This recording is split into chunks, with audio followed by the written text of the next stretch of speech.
This video is a follow-up to one of the scrap quilts I'm making. I'm trying to get, this one is the last one I have to piece together before I can start on the Civil War quilt. And this one and the Civil War quilt actually are squares, so I can work on them slowly if I want to. This is the Spirit of Christmas quilt, and I had, I think I did a video on the whole quilt, and what it involves is crayon and spirograph.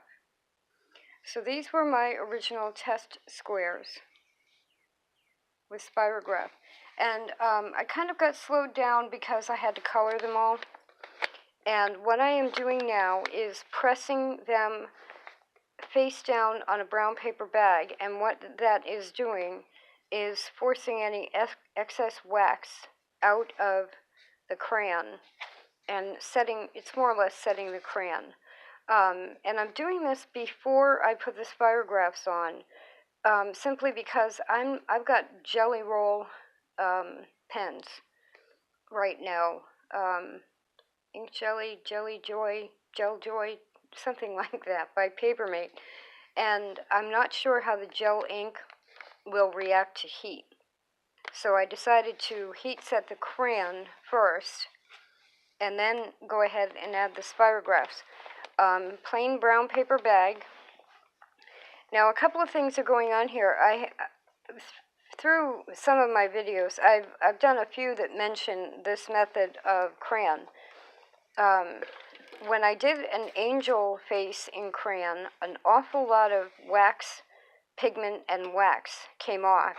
Now that was, I think, a single layer, or maybe 2 layers of muslin.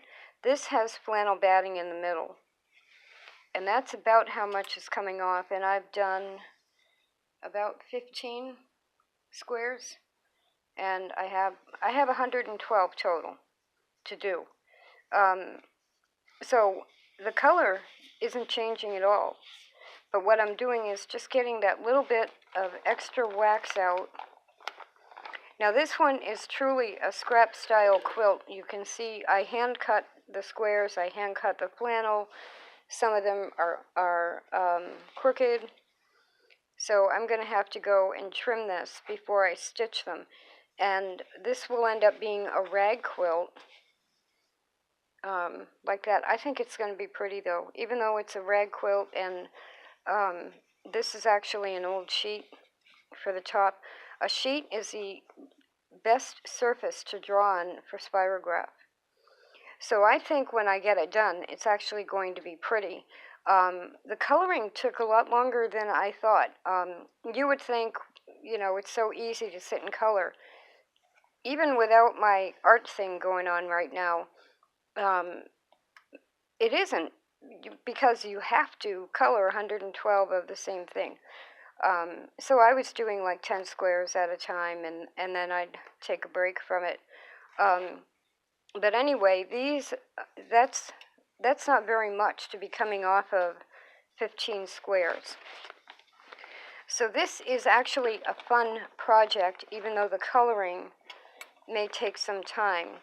If I had done large 12-inch squares with different, let's say, a 6-inch motif in the middle of a 12-inch square, and 12 of them, then that would make a lap quilt, and I wouldn't have such repetitive coloring. But we'll see how this comes out after I add